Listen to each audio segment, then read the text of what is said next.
are here with Jamie Anderson, two-time Olympic gold medalist. Jamie, thanks so much for joining us. Thank you for having me. What a treat. So, Jamie, for people that don't follow you, tell us, how did you get into the sport? And give us the time when you really felt like you made it, a moment in time where you said, you know what, I'm doing this and I'm doing this for a living. So I have a pretty kind of crazy story. I'm one of 8 kids. We grew up in South Lake Tahoe, so getting into snowboarding was extremely expensive and kind of came as a gift. We got some hand-me-downs. My 2 older sisters started before me, and I really always followed in their footsteps. And as soon as I was 9 years old, I got my first setup, and instantly it was just my freedom. I really loved it. But probably a few years later, around 12, 13, when you really I think as a kid at that age, you're really you know what you want. And that's when I was I want to do this. I want to be a pro. I want to travel the world. Snowboarding's my favorite thing ever. And I had all those dreams and ambition, and I just kind of ran with it. Ended up qualifying for X Games that year when I was 13, 7th grade. And yeah. Wow. Crazy. But yeah, I knew kind of right away. I remember having an intuitive feeling that gave me the goosebumps and just made me realize that, and I had no idea what it entailed at that time. It wasn't even an Olympic sport. I just wanted to be a punk snowboarder, live in the mountains, enjoy that community atmosphere, because it's truly so different than any other sport. But yeah, that's kind of where it all kicked off, the pure passion. How old were you when you won your first Olympic gold medal? So I didn't win my first Olympic gold medal till I was 23, because they didn't have it as a discipline. I won my first X Games medal when I was 17. I got a bronze when I was 15. I was 16 when I won my first gold medal. And then for the last, I have 15 Olympic medal or X Games medals, which is huge because that's kind of was the backbone of action sports. And the Olympics kind of cruised around and kind of tried to get involved, but it was really not connecting in the beginning. And a lot of core snowboarders didn't want to be controlled by FIS, and they didn't want to take that road of the control. So a lot of people boycotted the Olympics, people like Terry A. Hawkinson. So it was kind of, for me, when I was younger, the Olympics weren't really that big of a deal. But then I'm 21 and they announce Park, and I've been winning pretty much every event, lots of events. So it's kind of just timing was perfect. Is there a competitor that you find is your kind of, call it your arch rival, somebody that, when you get there, it's you and this other person, somebody that stands out for you?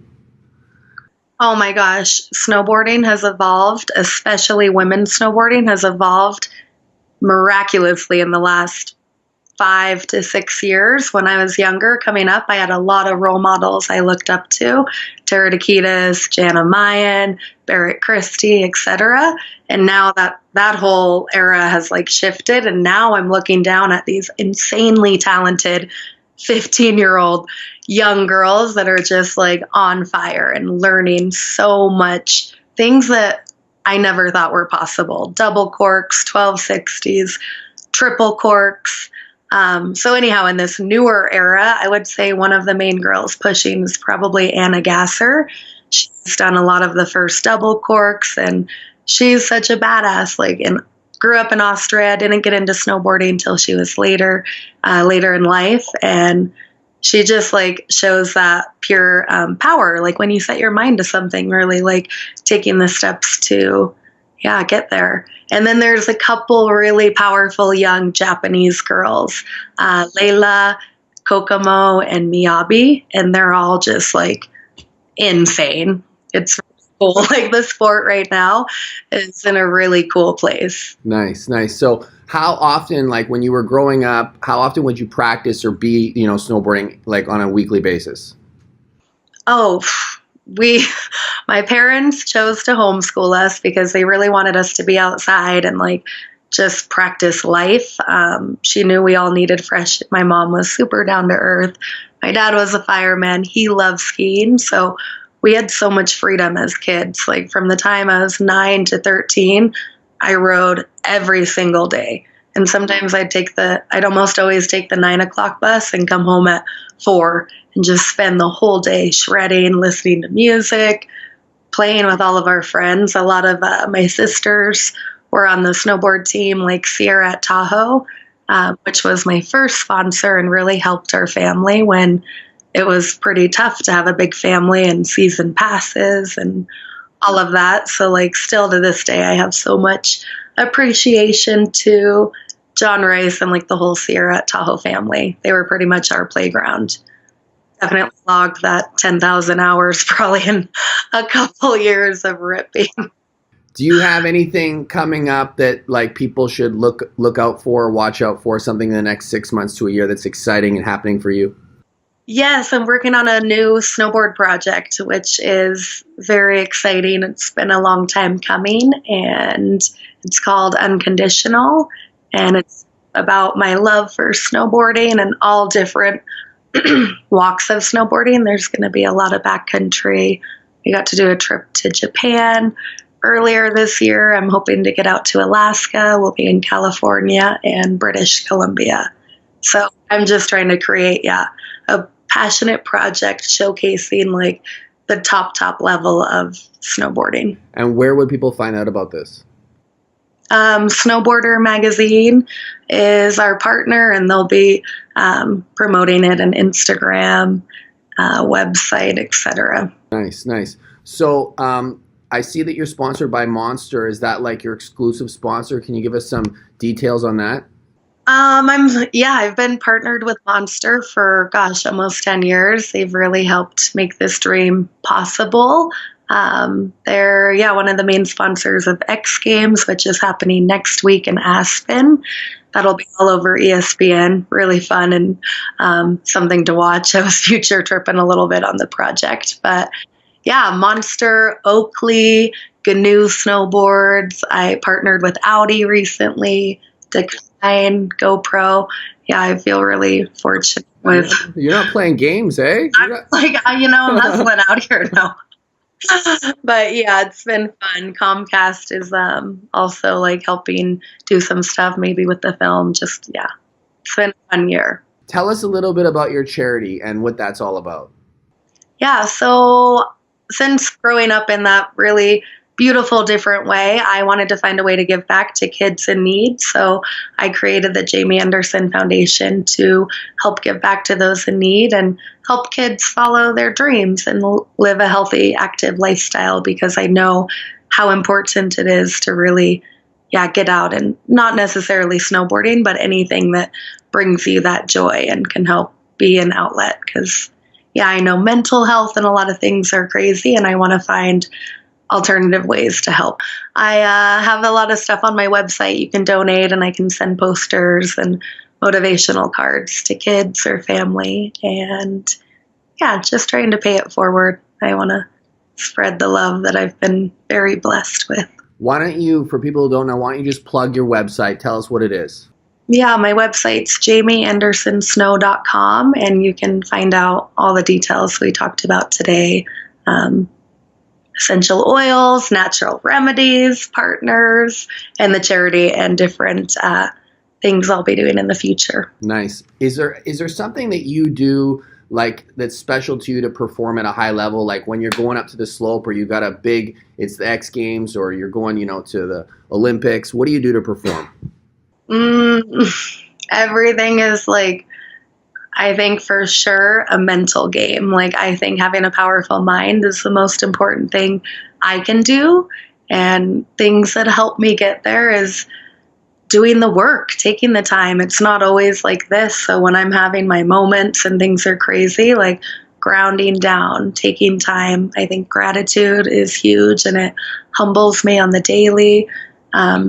Being around friends and family, yoga, meditation. I love my doTERRA essential oils to really like ground yourself.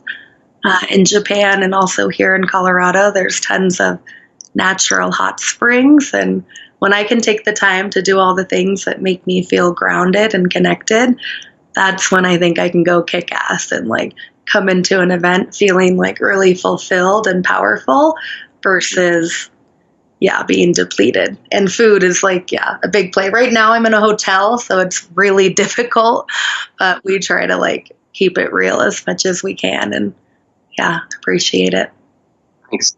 Questions for myself or for Nutrabolics? I'm so inspired with your story. Sorry we're talking about me so much, but I read about you and I think that's really badass with everything you're doing. And how did you do it? What was your motivation? Well, the truth is that I was 20 years old. I was living at my parents' house. I was working retail. I was making about $12 an hour. I was living with this girl at the time. And she wanted me to move out. And she's like, we got to move out of your parents' house. And I'm like, well, I'm only making $12 an hour and you don't have a job, right? And she's like really pushing me. And then one day she's like, well, if we don't move out by the end of the week, I'm leaving you, right? And I'm like, well, why wait until the end of the week, right? And then she just gets pissed right off, right? And then she starts throwing things and saying like, you're never going to be anything. You're always going to be making $12 an hour. Nobody cares. You're a great salesman. So then that day I decided, you know what? I called up my best friend in Toronto. I said, you know what? I'm coming to see you. He's like, why are you coming? Because I'm living in Vancouver. I'm like, I'll tell you when I get there because I'm not going to tell him I'm broke, right? I'm not going to tell him over the phone we're going to start this supplement company. He's going to be like, hang up on me probably, right? So I show up. 5 days I'm there and I'm begging him to start this supplement company, leave university and come live in my parents' games room, right? Like the first 5 times he's laughing, he thinks I'm joking, he's telling me to get back on the plane, right? And then after 5 days of him saying, no, I'm not doing this, I finally convinced him. We got back on the plane and we just went out there and made it happen, run and gun, like 13 hours a day, grinding, calling, like I'm the type of guy where you could say no to me like 5 times and it doesn't even flinch. Like I don't even flinch. Like I'll just come back the next day. I'll call your sister. I'll call your dog. I'll call your mom. Like until you say yes, like we're very persistent, and we're providing great products. So, I mean, I'm very grateful that we made it because, there was a lot of like first, like when you're starting off and you're 20 years old, you can't even afford color ink, like my mom's like, oh yeah, we should print these flyers in color ink. I'm like, we can't afford color ink. We're just going to use black and white. Like people don't even know. It's so real. Nowadays, like when these sales guys come to me and they say to me like, oh, I can't sell this. I'm like, really? Like, I'm like, no, you have all this marketing ability behind you. Like, this is like, I'm 20 years old. I don't even have a car. Like, I'm taking the bus sometimes to sell these products. Like, like, don't tell me you can't sell these products, So, yeah, we did it. We just did it with passion, persistence, and just like, that belief, like I just believed it was going to happen. Like, there was no, like, I cut my ships, and there was no retreat. There was no surrender. There was no, like, plan B. It was like, we're all in. Like, I just flew my best friend from Toronto, dropped out of university. He's living in my parents' house. Like, I'm like, we're doing this. Like, so I had to basically, lead by example. Yeah. And then we're still here 17 years later, right? That's awesome. Yeah. Congratulations. Thank you. That's really inspiring. I didn't really know the whole story, and that's very gangster. Keep it going, right? I'm gonna have my family hear this shabam because I love it. That's what it's all about. Patience and persistence and like seeing the end goal no matter what. No bull in the way. No. And it's definitely inspiring to hear your story. Honestly, really blessed to have met you and have this podcast with you. Thanks so much for coming on the show, and we wish you the best. Much love. Yes. Okay.